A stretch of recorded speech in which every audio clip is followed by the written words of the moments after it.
Good morning दोस्तों, मैं सुप्रिया आपका स्वागत करती हूँ आपके अपने चैनल लर्न शॉर्टकट में। दोस्तों, पिछले सेशन में हमने शंकु अर्थात कोण से रिलेटेड बहुत ही इम्पोर्टेंट कॉन्सेप्ट्स के साथ साथ हार्ड क्वेश्चन को आसान तरीके से सॉल्व करना सीखा था, जिसका लिंक आपको ऊपर आई बटन और नीचे डिस्क्रिप्शन में मिल जाएगा। दोस्तों, आज के इस सेशन में हम लोग कटिंग ऑफ अ कोन अर्थात शंकु का कटाव या फिर आप कह सकते हो फ्रस्टम ऑफ अ कोन अर्थात शंकु का छिन्नक के बारे में पढ़ेंगे। दोस्तों, ये टॉपिक बहुत ही इम्पोर्टेंट है, इसलिए इस वीडियो के अंत तक बने रहिए ताकि आपका एक भी महत्वपूर्ण बिंदु इम्पॉर्टेंट पॉइंट ना छूटे। तो चलिए दोस्तों, बिना समय नष्ट किए हुए चलते हम लोग आज के अपने इस सेशन की तरफ। चलिए दोस्तों, सबसे पहले हम लोग कटिंग ऑफ अ कोन अर्थात शंकु का कटान देखते हैं हम लोग। ठीक है, देखिए मान लीजिए सबसे पहले इसके लिए हम लोग क्या करते हैं, एक शंकु बना लेते हैं। ठीक है, वो पता तो है ही कि शंकु का ड्राइंग कैसा होगा, फिगर कैसा होगा। ये हो गया हमारा शंकु। ठीक है, इसकी जो ऊंचाई है इसे है जो इसकी जो ये ऊंचाई है इसको हमने h1 माना है, और यह जो हमारा त्रिज्या है इसको हम लोगों ने जो है वो R1 माना है। ठीक है, अब मान लीजिए यहाँ से जो है यह शंकु जो है वो कट किया जाता है और ये इसकी त्रिज्या होगी, तो इसकी जो ये ऊंचाई है इसे हम लोग जो है वो h2 मान लेते हैं। इसकी जो ये त्रिज्या है इसको हम लोग R2 मान लेते हैं। इसके छोटे वाले कोण का जो है हम लोग त्रिक ऊंचाई को जो है L2 और इस बड़े वाले शंकु का जो है वो त्रिक ऊंचाई को जो हम लोग L1 मान लेते हैं। तो इस कंडीशन में देखिए दोस्तों, इसमें दो फिगर बन रहा है। पहला है तो एक छोटा वाला शंकु जो कि ऊपर का पार्ट जो कि ऐसा है, ठीक है, ये वाला पार्ट। ठीक है, और दूसरा है ये वाला पार्ट, अर्थात आप इसके जो है एक बाल्टी की तरह मान सकते हो। तो ये दो पार्ट जो है दोस्तों, ये हमें जो है जब किसी शंकु को हम लोग कट करते हैं तो मिल रहा है। ठीक है, देखिए ऐसा, ये क्या होगा R2 होगा, ये क्या होगा R1 होगा, और ये क्या होगा दोस्तों H1 माइनस H2 होगा। ठीक है, या फिर आप इसको ये भी क्या हो जाएगा L1 माइनस L2 होगा। उसी तरह से ये जो है H1 माइनस H2 होगा। ठीक है, तो चलिए हम लोग जो है अब इससे रिलेटेड कुछ तथ्य को देखते हैं। सबसे पहला तथ्य दोस्तों कि जब कोई भी शंकु को कट किया जाता है तो इस कंडीशन में जो है वो R1 बटा R2 R2 बटा R1 बराबर होता है H2 बटा H1 बराबर L2 बटा L1 के। दोस्तों, यहाँ पर हमने जो है बड़ा वाला शंकु का जो है ऊंचाई जो है H1, त्रिज्या जो है R1 और त्रिक ऊंचाई जो है L1 माना है, तथा छोटे वाले शंकु का जो है वो ऊंचाई H2, त्रिज्या R2 और त्रिक ऊंचाई L2 माना है। तो यह जो है इसके बीच रिलेशन होता है जब भी किसी शंकु को कट किया जाता है तब। ठीक है दोस्तों, अब देखिए दोस्तों, अगर इसी में वक्रपृष्ठ का क्षेत्रफल पूछे तो वक्रपृष्ठ का क्षेत्रफल अगर हम लोग निकालते हैं तो क्या हो जाएगा। देखिए मान लेते हैं वक्रपृष्ठ का क्षेत्रफल जो छोटे वाला शंकु है उसका जो है CS A2 या A1 मान लेते हैं हम लोग A1, और जो बड़ा वाला शंकु है उसका जो है A2 है, क्षेत्रफल है, वक्रपृष्ठ का क्षेत्रफल है दोस्तों पाई। अब देखिए चूंकि छोटा वाला का होगा R2 इंटू L2 बटा पाई R1 इंटू L1। अब आपको यहाँ पर देखिए रिलेशन दिया गया था कि R2 बटा R1 का मान जो है वो L2 बटा L1 के मान के बराबर है, अर्थात हम लोग इसको क्या लिख सकते हैं, पाई R2 का स्क्वायर बटा पाई R1 का स्क्वायर। ये तो हमारा वक्रपृष्ठ का क्षेत्रफल का एक पॉइंट निकल गया दोस्तों। लेकिन यदि हमें आयतन के बारे में पूछे और मान लेते हैं कि जो हमारा छोटा शंकु है इसका आयतन V1 है, जो बड़ा शंकु है इसका आयतन V2 है, तो इस कंडीशन में क्या हो जाएगा दोस्तों, पाई R स्क्वायर अर्थात R2 का स्क्वायर इंटू H2 बटा पाई R1 का स्क्वायर प्लस इंटू H1। ठीक है, अब H2 बटा H1 का मान जो है वो R2 बटा R1 के बराबर है, और पाई से पाई कैंसिल हो रहा है, अर्थात हम लोग जो है इसमें भी दोस्तों पाई से पाई कैंसिल हो रहा है, अर्थात R2 का स्क्वायर बटा R1 का स्क्वायर। उसी तरह से दोस्तों अगर आयतन पूछे तो हम लोग लिख सकते हैं डायरेक्टली R2 का होल क्यूब बटा R1 का होल क्यूब। यह रिलेशन जो है दोस्तों वो आयतन के लिए निकल कर आता है। ठीक है, अभी हमने जो है देखा cutting of a cone. Cutting of a cone में जो है हम लोगों ने 3 पॉइंट्स को देखा है। सबसे पहला पॉइंट R2 बटा R1 बराबर H2 बटा H1 बराबर L2 बटा L1, जहाँ पर आपको मालूम है कि R, H और L किसका क्या है। ठीक है, दूसरा हमने देखा कि अगर हमें वक्रपृष्ठ का क्षेत्रफल निकालना हो तो पूरा निकालने की आवश्यकता नहीं, बल्कि जो है हम लोग छोटे वाले शंकु के त्रिज्या का स्क्वायर में हमें बड़े वाले शंकु के त्रिज्या का स्क्वायर से भाग देना होगा। यही रिलेशन होता है दोनों में। अगर हमें आयतन निकालना हो तो हम लोग जो है वो छोटे वाले शंकु का त्रिज्या का घन और बड़े वाले शंकु के त्रिज्या का घन का अनुपात होता है। ठीक है दोस्तों, चलिए अब हम लोग जो है कुछ क्वेश्चंस को देखते हैं और इसको अच्छे से समझते हैं। देखिए दोस्तों, हम लोग जो है आज की इस सेशन का पहला क्वेश्चन देखते हैं। क्वेश्चन बोल रहा है h ऊंचाई वाले एक लंबवृत्तीय शंकु को इसके आधार के h/3 की ऊंचाई पर एक समतल द्वारा काटा गया है। इस प्रकार बने शंकु एवं चिन्ह के आयतन का अनुपात क्या होगा, ये हमसे पूछ रहा है। ठीक है दोस्तों, देखिए इसे हम लोग फिगर से समझ लेते हैं। पहले देखिए, मान लीजिए यह शंकु है। ठीक है, इसकी ऊंचाई जो है वो h दी हुई है। ठीक है, इसे जो है h/3 पे कट किया जाता है, मतलब मान लीजिए यहाँ से इसे कट किया जाता है। तब यह जो बोल रहा है, यह जो छोटा वाला शंकु बन रहा है और छिन्नक, ये इसे छिन्नक कहते हैं दोस्तों। ठीक है, ये छिन्नक का जो है आयतनों का अनुपात हमसे पूछ रहा है। ठीक है, तो देखिए अगर जो है ये 1/3 में कट रहा है, मतलब ये पार्ट जो है ये 2 होगा, तो ये पार्ट जो है वो छोटा वाला जो ये पार्ट है ये 1 होगा इसकी ऊंचाई। ठीक है, अगर हम बड़े वाले शंकु की बात करें तो इसका 2, तो इसका पूरा 2 और 1 3 ही पूरा ऊंचाई हो जाएगा। ठीक है, तो चलिए हम लोग निकालते हैं इसे। देखिए बड़े शंकु और छोटे शंकु के आयतनों का अनुपात क्या हो जाएगा दोस्तों। जब बड़ा शंकु का मान लेते हैं कि आयतन जो है वो V1 है और जो छोटा शंकु है इसका आयतन V2 है, तो इसका अनुपात क्या हो जाएगा, V1 बटा V2 हम लोग निकाल लेते हैं। तो उल्टा भी आप कर सकते हैं। यहाँ पे हमने जो है वो V1 जो है वो छोटे वाले शंकु का आयतन लिया है तथा जो V2 है वो बड़े वाले शंकु का आयतन लिया है। V1 छोटे का, V2 बड़े का। ठीक है, तो इसका जो आयतन का अनुपात है वो क्या होगा, क्योंकि इसकी जो त्रिज्या है वो क्या होगी, 2 है। ठीक है, और आपको तो पता है H1 और H2 ये इसमें कट जाएगा। ठीक है, तो क्या हो जाएगा, इसका जो अनुपात होगा, चूंकि आयतन का अनुपात क्या था, हमने अभी अभी आपको बताया था कि एक रिजल्ट निकल के आया था हमें कि R2 का क्यू बटा R1 का क्यू जो है ये जो है इसके आयतनों के बीच का रिलेशन है। तो हम लोग जो है बस इसी को सॉल्व कर लेते हैं। तो R2 का मान कितना है यहाँ पर 2, 2 का मान 2 का क्यू बटा 3, 3 का क्यू। ठीक है, या फिर हम लोग लिख सकते हैं 8:27 जो है वो छोटे वाले शंकु तथा बड़े वाले शंकु का अनुपात है। अब देखिए छोटे वाले शंकु का अनुपात, आयतन का अनुपात तो सही है, लेकिन बड़ा वाला हमसे शंकु नहीं पूछ रहा, बल्कि हमें क्या बोल रहा है, छिन्नक के आयतन का अनुपात। तब ये देखिए ये इतना जो है इसका जो है वो 8 है और ये पूरा 27 है। तो अगर हम बड़े वाले में से छोटे वाले को घटा दें तो क्या हमें इस वाले पार्ट का नहीं मिल जाएगा। तो वही तो हमें करना, इतना का आयतन जो है बड़े वाले शंकु में से इस छोटे वाले शंकु के आयतन को घटा देंगे, तो यह जो छिन्नक बन रहा है इसके हमें जो है आयतन ज्ञात हो जाएगी। ठीक है, तो जो छिन्नक बन रहा है दोस्तों, छिन्नक का भी क्या हो जाएगा 27 माइनस 8, या फिर आप इसको बोल सकते हो 19। ठीक है, अब आराम से आप निकाल लीजिए, जो कि शंकु और छिन्नक का जो है आयतन का अनुपात पूछ रहा है। तो शंकु अनुपात छिन्नक बराबर क्या हो जाएगा 8:19, यही इसका मान होगा। देखिए दोस्तों, यदि हमें ये रिलेशन मालूम था तो हमें जो है पूरा सॉल्व करने की जरूरत नहीं पड़ी, डायरेक्ट जो है हमने जो है मान पुट करके आंसर निकाल लिया। ठीक है दोस्तों, तो चलिए अब हम लोग देखते हैं इस टॉपिक से रिलेटेड अगला क्वेश्चन।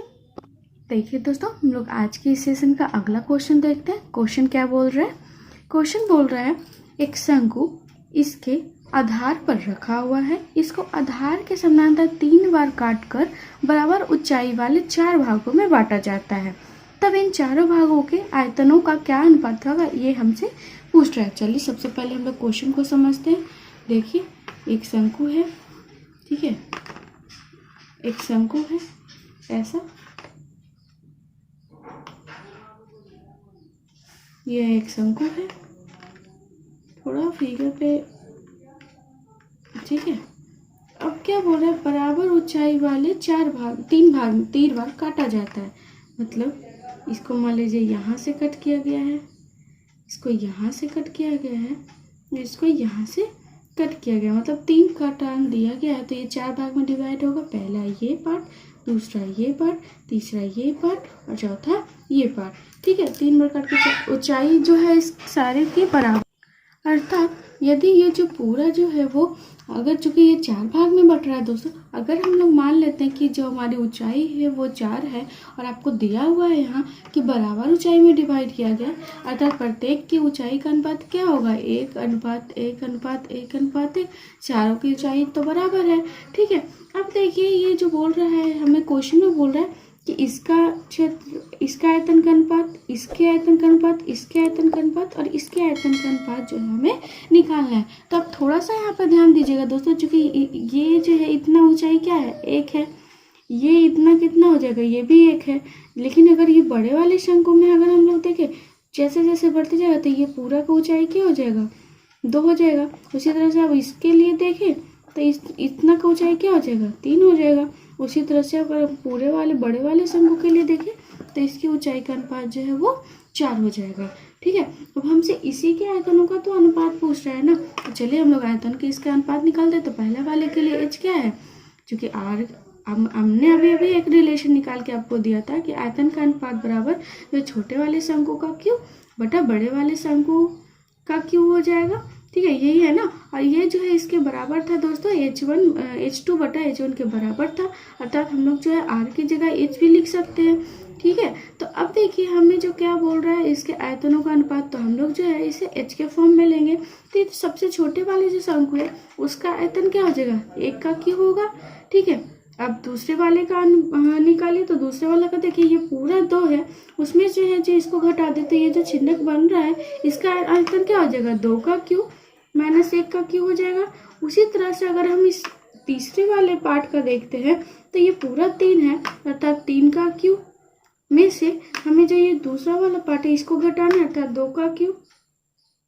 अब चौथे वाले सबसे बड़े वाले शंकु के लिए देखिए, पूरा बड़ा वाला शंकु के लिए देखिए पूरा 4 है, 4 का क्यूब माइनस जो है ये तीसरे वाले पार्ट तक घटाएंगे, अर्थात 3 का क्यूब। अर्थात आप लिख सकते हो 1:2 का क्यूब की जगह तो 8 में से 1 गया अर्थात 7। उसी तरह से 3 का क्यूब की जगह तो 27 में से 8 गया अर्थात 19, अनुपात जो है 4 का क्यूब जब आप कीजिएगा तो 64 में से 27 जाएगा अर्थात 37। अर्थात जो है ये जो है हमारा इस शंकु के प्रत्येक जो कटा हुआ पार्ट है, ये पार्ट, ये पार्ट, ये पार्ट और ये पार्ट, ये चारों भागों के आयतनों का अनुपात निकल कर आ गया, ठीक है दोस्तों। देखिए हमें जब ये रिलेशन मालूम था जो हमने आपको अभी बताया कि छोटे वाले शंकु का आयतन का मतलब शंकु का आयतन का अनुपात क्या होता है, छोटे वाले शंकु का क्यूब बटा बड़े वाले शंकु के स्क्वायर त्रिज्या का क्यूब, यही होता है इसके आयतनों का अनुपात। तो इससे जो हमने ये निकाला ये कितना आसान तरीके से निकल गया।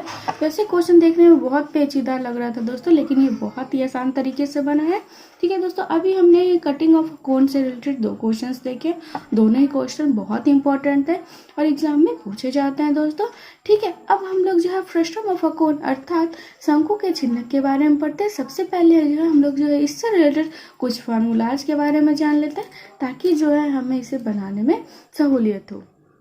देखिए दोस्तों अब हम लोग चिन्ह अर्थात फ्रस्टम के बारे में पढ़ते हैं, ठीक है। सबसे पहले देखिए यदि किसी शंकु को कट किया जाता है तो उसका जो नीचे का पार्ट होता है उसका फिगर जो है ऐसा होता है, इसी को हम लोग जो है चिन्हक कहते हैं, ठीक है। चिन्हक में दोस्तों सबसे पहले आपको कुछ फार्मूला जानना है, तो चलिए सबसे पहले जो हमारी इसकी जो है वो तिर्यक ऊंचाई उसे ज्ञात करते हैं। तो देखिए एल का मान अगर जो है, चूँकि आप देखिए हमने यहाँ एक फिगर ड्रा कर रखा है, इस फिगर में जो ये जो छोटा वाला पार्ट है इसकी जो त्रिज्या r1 है, ये जो बड़ा वाला पार्ट है इसकी त्रिज्या जो r2 है, इसकी जो ऊंचाई है वो वो h है और इसकी जो तिर्यक ऊंचाई है वो l है। तो देखिए दोस्तों, अगर हम लोग जो है इसे जो है लंबवत डालें तो ये जो इतना जो पार्ट बच रहा है दोस्तों, इसकी लंबाई कितनी हो जाएगी, चूँकि ये पूरा r और इतना r1 है अर्थात r2 माइनस r1 हो जाएगा। अर्थात हम लोग जो है तिर्यक ऊंचाई अर्थात l बराबर लिख सकते हैं, l का स्क्वायर बराबर क्या लिख सकते हैं, h का स्क्वायर। देखिए यही तो l है ना, और यह जो है एक राइट एंगल ट्रायंगल बन रहा था, समकोण त्रिभुज बन रहा है। तो देखिए h का स्क्वायर प्लस ये वाले पार्ट का स्क्वायर अर्थात h का square plus r2 minus r1 का स्क्वायर, यही लिख सकते हैं ना। ठीक है, या फिर आप लिख सकते हो डायरेक्टली कि l बराबर, इसको आप रूट में भेज दीजिए, h2 plus r2 minus r1 का स्क्वायर, जहाँ पर r2 जो है बड़ा वाला त्रिज्या है, नीचे के पार्ट का है, आधार का पार्ट का, और r1 जो है वो ऊपर का पार्ट का त्रिज्या है। ठीक है दोस्तों, ये तो हमने l निकाल लिया दोस्तों। अगर अब आपको आयतन बोले, आयतन बराबर क्या होता है, तो किसी भी चिन्ह का जो है वो आयतन बराबर जो है 1/3 पाई h इंटू बड़ा r स्क्वायर। इसको हम लोग जो है दोस्तों r2 के में थोड़ा कंफ्यूजन हो जाएगा आपको r1 और r2 में, इसलिए जो है आप इसे बड़ा r मान लीजिए और इसे जो है वो आप छोटा r मान लीजिए, तो आपके लिए जो है ये समझने में भी सहूलियत हो जाएगा। अर्थात जो है हम लोग जो है इसके जो इस पार्ट की जो लंबाई है वो बड़ा r में से छोटा r घटाएंगे, ये मान लेते हैं। तो यहाँ पे भी आप चेंज कर लीजिएगा दोस्तों, कुछ नहीं है, बड़ा r में से छोटा r घटा रहे हैं। ठीक है, तो चलिए हम लोग जो है आयतन का फॉर्मूला देख रहे थे, 1/3 पाई h इंटू आर स्क्वायर बड़ा आर स्क्वायर प्लस छोटा आर स्क्वायर प्लस जो है वो बड़ा आर इंटू छोटा आर, ये इसका जो है वो आयतन का फॉर्मूला होता है दोस्तों। ठीक है, अब हमने आयतन तो निकाल लिया दोस्तों, अब हमें जो है वो हमने जो है पहला तिर्यक ऊंचाई निकाला है, दूसरा हमने आयतन निकाला है। ठीक है, अब हम लोग जो है इसके बकपृष्ठ का क्षेत्रफल देखते हैं, तिर्यक भाग का क्षेत्रफल देखते हैं। तो बकपृष्ठ का क्षेत्रफल बराबर जो है इसमें दोस्तों, बकपृष्ठ का क्षेत्रफल दोस्तों एरिया बराबर जो है pi l into are plus R होता है। ठीक है, अब हमें जो है हमने तिर्यक ऊंचाई ज्ञात कर लिया, आयतन ज्ञात कर लिया, बकपृष्ठ का क्षेत्रफल ज्ञात कर लिया। अब जो है दोस्तों वो संपूर्ण पार्ट का क्षेत्रफल देख लेते हैं। संपूर्ण भाग का जो क्षेत्रफल है, संपूर्ण क्षेत्रफल बराबर क्या हो जाएगा, सबसे पहले देखिए दोस्तों इसमें जो है वो आधार का क्षेत्रफल, ठीक है, प्लस जो है वो ऊपर शीर्ष का क्षेत्रफल प्लस जो है इसके बकपृष्ठ का क्षेत्रफल हो जाएगा। अर्थात क्या हो जाएगा, पाई आर स्क्वायर आधार का प्लस शीर्ष का पाई आर स्क्वायर छोटा आर स्क्वायर प्लस जो है इसके बकपृष्ठ का क्षेत्रफल क्या था, pi L into are plus are, यही था ना। इसमें क्या कीजिए दोस्तों, आप पाई चूंकि सब में है इसलिए पाई कॉमन ले लेते हैं, तो क्या बन जाएगा, pi into are square plus L into are plus R, यह जो है हमारे संपूर्ण पार्ट का क्षेत्रफल निकल कर आ गया। ठीक है दोस्तों, हमने 4 फार्मूला देखा इसमें। सबसे पहले तिर्यक लंबाई ऊंचाई, दूसरा देखा हमने आयतन, तीसरा देखा बकपृष्ठ का क्षेत्रफल और चौथा देखा संपूर्ण पृष्ठ का क्षेत्रफल। ठीक है दोस्तों, अब हम लोग जो है इससे रिलेटेड एक क्वेश्चन देख लेते हैं ताकि आपको ये जो फार्मूला है वो क्लियर हो जाता है, वो हो जाए। दोस्तों हमने चिन्ह से रिलेटेड फार्मूला तो देख लिया है, अब हम लोग चलिए इससे रिलेटेड 1-2 क्वेश्चंस देख लेते हैं ताकि आपको जो फार्मूला है वो अच्छे से समझ में आए, कॉन्सेप्ट क्लियर हो जाए। ठीक है, देखिए क्वेश्चन क्या बोल रहा है 45 सेंटीमीटर ऊंची एक बाल्टी एक शंकु के चिन्ह के रूप में है, इसके सिरों की त्रिज्याएं जो है वो क्रमशः 28 सेंटीमीटर और 7 सेंटीमीटर है। तो बाल्टी की धारिता और पृष्ठ का क्षेत्रफल ज्ञात करना है। ठीक है दोस्तों, तो देखिए आपको 2 त्रिज्या दिया गया है, देखिए यही तो चिन्ह है ना, एक ये और एक ये, 2 इसका पृष्ठ है। ठीक है, तो ये जो है इसका जो त्रिज्या है वो 7 सेंटीमीटर दिया गया है, जबकि इसकी जो त्रिज्या है वो 28 सेंटीमीटर दी गई है। ठीक है, तो हमें क्या करना है, इसी जो चिन्ह है इसका जो है वो धारिता और पृष्ठ का क्षेत्रफल ज्ञात करना है। ठीक है, तो चलिए हम लोग ज्ञात करते हैं। हमें जो है 45 सेंटीमीटर ऊंची मतलब ऊंचाई जो है h का मान जो है आपको दिया हुआ है 45 सेंटीमीटर और त्रिज्या का मान भी दिया हुआ है। ठीक है, 28 और बड़ा आर का मान जो है 28 सेंटीमीटर दिया है और छोटा आर का मान जो है वो 7 सेंटीमीटर दिया गया है। तो सबसे पहले हम लोग क्या करते हैं, तिर्यक ऊंचाई ज्ञात कर लेते हैं, एल ज्ञात कर लेते हैं। एल बराबर हमने आपको बताया था कि होता है root under H square plus R minus R का होल स्क्वायर। जब आप लोग इसका मान रखिएगा तो 45 का square plus R minus R अर्थात 28 में से 7 गया अर्थात 21 का स्क्वायर। ठीक है, जब आप लोग इसको सॉल्व कीजिएगा दोस्तों तो यह 49.6 निकल जाएगा। ठीक है, अब हमें एल का मान तो मालूम हो गया। चलिए अब हम लोग जो है एक एक करके धारिता और इसका जो है पृष्ठ का क्षेत्रफल ज्ञात करते हैं। ठीक है, धारिता अर्थात भी बराबर वॉल्यूम बराबर क्या बताया था हमने, पाई/3 h into are square plus r are.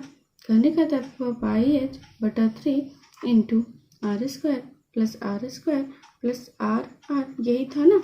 तो चलिए हम लोग इसका मान ज्ञात करते हैं।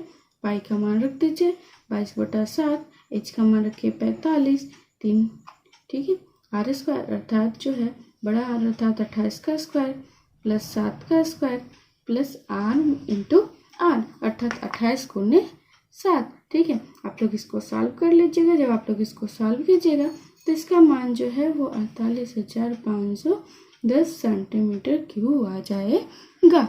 ठीक है दोस्तों, ये हमने तो आयतन ज्ञात कर लिया है। अब हमें जो है इसका पृष्ठ का क्षेत्रफल ज्ञात करने के लिए उसका फॉर्मूला क्या होता है, पृष्ठ का क्षेत्रफल बराबर होता है pi are square plus pi are square plus pi L into are plus are. यही तो है ना। चलिए सबका मान तो हमें मालूम है, हम लोग इसका मान पुट कर लेते हैं। पाई आर स्क्वायर है तो सब में पाई तो है ही दोस्तों, तो आप सबसे पाई कॉमन ले लीजिए। पाई जब कॉमन लीजिए और इसका मान भी पुट कर लीजिए तो 22/7 हो जाएगा। अब कोष्ठ में क्या बच जाएगा दोस्तों, बड़ा आर स्क्वायर अर्थात 28 का स्क्वायर प्लस छोटा आर स्क्वायर अर्थात 7 का स्क्वायर प्लस एल का मान कितना निकाला था 49.6 इंटू आर प्लस आर अर्थात 28 प्लस 7। 28 प्लस 7 आप लिख सकते हो क्या, 28 32। ठीक है, अब इसको जो है आप लोग सॉल्व कर लीजिए। जब आप लोग इसको सॉल्व कीजिएगा तो हो जाएगा 22/7 इंटू 2569 बराबर हो जाएगा, गुना कर लीजिए 8074 सेंटीमीटर स्क्वायर। ये हमारा जो है वो पृष्ठ का क्षेत्रफल निकल गया। ठीक है दोस्तों, देखिए यही चिन्ह था और इससे जो रिलेटेड हमने फॉर्मूला देखा था, यल का मान निकालना, वी का मान निकालना, पृष्ठ का क्षेत्रफल निकालना, वो हमने निकाल कर जो है इसके बेसिक क्वेश्चन को देख लिया है। अब हम लोग एक और क्वेश्चन देखते हैं ताकि ये जो है टॉपिक आपको अच्छे से समझ में आए। उसके बाद जो है हम एक नए टॉपिक की तरफ बढ़ेंगे। देखिए दोस्तों, हम लोग आज की इस सेशन का अंतिम क्वेश्चन देखते हैं। क्वेश्चन क्या बोल रहा है, एक शंकु जिसकी त्रिज्या जो है 90 सेंटीमीटर है, ऊंचाई 120 सेंटीमीटर है, को इसके आधार के समानांतर समतल द्वारा 2 बार काटा गया है, जिससे 3 भाग बनते हैं। इनकी ऊंचाई का अनुपात जो 1:2:3 है। तब बीच वाले भाग का संपूर्ण पृष्ठ का क्षेत्रफल ज्ञात करना है। दोस्तों, इस क्वेश्चन को समझने के लिए सबसे पहले चलिए हम लोग फिगर ड्रॉ कर लेते हैं। ठीक है, तो देखिए हम लोग इसका फिगर ड्रॉ करते हैं। एक शंकु ही दे रहा था ना, एक शंकु बनाया हमने। ठीक है, क्या बोल रहा था इसे कि 2 बार काटकर 3 भागों में डिवाइड किया गया है। ये देखिए हमारा शंकु तैयार है। ठीक है, इस शंकु को 2 बार काटा गया है, एक बार यहाँ से और दूसरी बार यहाँ से। ठीक है, 2 बार काटा गया तो 1 2 3 पार्ट बनेंगे। ठीक है, ये पहला पार्ट हो गया, ये दूसरा पार्ट हो गया और ये तीसरा पार्ट हो गया। ठीक है, अब देखिए दोस्तों, यहाँ तक कि मान लेते हैं कि ये जो पहला पार्ट है इसकी ऊंचाई 1 है, तो ये टोटल जो बड़ा वाला बीच वाला शंकु होगा, ये टोटल का ऊंचाई कितना हो जाएगा, ये 1 और ये 2, अर्थात क्योंकि इसका अनुपात 1:2:3 था, तो ये 1 है जब, तो ये पूरा ये बीच वाला शंकु कितना हो जाएगा 3 सेंटीमीटर। और जब ये 3 है और ये भी 3 है तो ये टोटल बड़ा वाला शंकु कितना हो जाएगा 6 सेंटीमीटर हो जाएगा ना।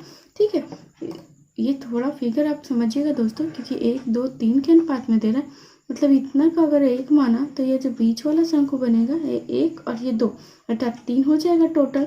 ठीक है, और उसी तरह से सबसे बड़ा जो है 1 2 और 3 अर्थात ये जो है 3 हो जाएगा और 3 6 हो जाएगा टोटल। ठीक है दोस्तों, तो चलिए हमें क्या ज्ञात करना है दोस्तों, इसमें जो बीच वाला ये पार्ट बन रहा है दोस्तों, इसी का हमें जो है वो संपूर्ण पृष्ठ का क्षेत्रफल ज्ञात करना है। बस इस वाले पार्ट का हमें ये ऊपर वाले से और ये नीचे वाले से कोई मतलब नहीं है। ठीक है, तो देखिए दोस्तों, हम लोग जो है, अब चूंकि ये टोटल लंबाई हमने 6 निकाला है, तो 6 यूनिट का मान निकल कर कितना आ रहा है? 6 यूनिट का मान जो है 120 दिया हुआ है, चूंकि ये टोटल संपूर्ण शंकु का जो है ऊंचाई दिया हुआ है ना, 120 दिया हुआ है। अर्थात 1 यूनिट बराबर क्या हो जाएगा? 1 यूनिट बराबर हो जाएगा क्या? 20। उसी तरह से 2 यूनिट, चूंकि ये इतना जो है वो 2 है, अर्थात 2 यूनिट का मान कितना हो जाएगा? 20 दूनी 40। हमने इसका ऊंचाई तो ज्ञात कर लिया दोस्तों। अब हम लोगों को इसकी त्रिज्या के बारे में देखना है दोस्तों। आपको पता है कि किसी भी चिन्हक में जो है, जो इसकी ऊंचाई का अनुपात होगा वही इसकी त्रिज्या का भी अनुपात होगा, या फिर जो इसकी त्रिज्या का अनुपात होगा वही इसके ऊंचाई का भी अनुपात होगा। ठीक है, अर्थात हम लोग बोल सकते हैं H1 अनुपात H2 अनुपात H3 is equal to R1 अनुपात R2 अनुपात R3। अर्थात हम लोग क्या लिख सकते हैं कि हमारा जो त्रिज्या होगा उसका अनुपात क्या हो जाएगा? 1, ये पहले ऊंचाई का देख लेते हैं, 1, और ये पूरा का 3 अनुपात ये टोटल 6। उसी तरह से हो जाएगा त्रिज्या का भी 1 अनुपात 3 अनुपात 6। अब देखिए हमें त्रिज्या का मान दिया हुआ है 90 सेंटीमीटर, तो जो 6 यूनिट का मान जो है हमें, अर्थात 6 यूनिट का मान कितना है? 90 है, 90 दिया हुआ है, अर्थात 1 यूनिट का मान 90/6, 90/6 अर्थात कितना हो जाएगा? 15। ठीक है, जब 1 यूनिट का मान जो है वो 15 है, तो हमें क्या ज्ञात करना है? बीच वाले पार्ट का मान ज्ञात करना है। बीच वाला पार्ट का मान ज्ञात करने के लिए देखिए, यदि हम इस वाले शंकु में से, बीच वाले शंकु में से इस छोटे वाले शंकु को हटा दें, तो क्या हमें इसका मान नहीं मालूम हो जाएगा? अर्थात ये बीच वाले शंकु का मान क्या हो जाएगा? क्योंकि 1 यूनिट का मान 45, तो 3 यूनिट, इसकी ऊंचाई 3 है, अर्थात 3 यूनिट का मान कितना हो जाएगा? 45। ठीक है, अब हमें इस तो मालूम हो गया दोस्तों। चलिए अब हम लोग जो है बीच वाले भाग का ज्ञात करते हैं, संपूर्ण पृष्ठ का क्षेत्रफल। ठीक है, तो संपूर्ण पृष्ठ का क्षेत्रफल का मान फॉर्मूला तो आपको पता ही है दोस्तों, कि पाई R स्क्वायर बड़ा R स्क्वायर प्लस पाई R स्क्वायर अर्थात छोटा R स्क्वायर प्लस पाई L into R1 plus R2। ठीक है, तो चलिए हम लोग जो है इसका मान जो है वो पुट करके इसे ज्ञात करते हैं। क्या हो जाएगा? पाई सब में कॉमन है, पाई निकाल लीजिए कॉमन। ठीक है, पाई कॉमन निकाल लेते हैं यदि हम लोग, तो हम लोग क्या लिख सकते हैं? R square plus R square plus L into R plus R। ठीक है, चलिए पाई का मान रखिए 22/7 इंटू, या फिर आप इसे पाई ही रहने दीजिए दोस्तों, कैलकुलेशन में आसान हो जाएगा। ठीक है, ऐसे ही इस क्वेश्चन में ऑप्शन जो है वो पाई में ही दिया था। ठीक है, तो R स्क्वायर बड़ा R स्क्वायर का मान कितना हो जाएगा? अर्थात इसका मान 45। ठीक है, तो क्या हो जाएगा? बड़ा R स्क्वायर का मान अर्थात 45 का स्क्वायर, छोटा R स्क्वायर का मान अर्थात 15 का स्क्वायर, प्लस ये लेल का मान दोस्तों आप निकाल लीजिए, क्योंकि आपको H और R मालूम है, तो इसका मान जो है 50 आ जाएगा। 50 इंटू क्या हो जाएगा? R प्लस R अर्थात 60, 45 प्लस 15 60। ठीक है, इसको सॉल्व कर लीजिए। पाई इंटू 45 का स्क्वायर कितना होगा? 20/25 प्लस 15 का स्क्वायर 225 प्लस इसको लिख सकते हैं 3000।